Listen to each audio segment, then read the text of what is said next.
Welcome! Today, we're diving into an updated guide on how to send your highlights on Instagram. If you've created some amazing highlights and want to share them with friends or followers, follow these simple steps. First, open the Instagram app on your mobile device. Make sure you're logged into your account so you can access your profile and highlights.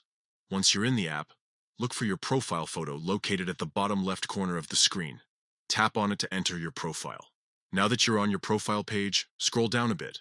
Beneath your bio, you'll see the section for your highlights. These are the curated stories you've saved to showcase your favorite moments. Find the highlight you want to share and click and hold on it. This action will bring up a menu with various options. In this menu, you will see the option that says Send to. Click on this option, and you'll be taken to a new screen where you can select recipients. Here, you can choose one or more friends or followers you want to send the highlight to. If you'd like, you can also write a personal message to accompany the highlight. This is a great way to add context, or simply say something nice about the content you're sharing. Once you've selected your recipients and composed any message you wish to include, go ahead and click Send.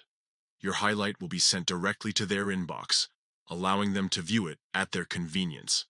And that's it. You've successfully sent your highlight on Instagram. This feature is perfect for sharing special memories or moments that you think others would enjoy seeing. Remember, highlights are a fantastic way to keep your best stories alive beyond their usual 24-hour lifespan. Thank you for joining me today. I hope this guide helps you connect with your friends and share those memorable moments effortlessly on Instagram. Happy sharing!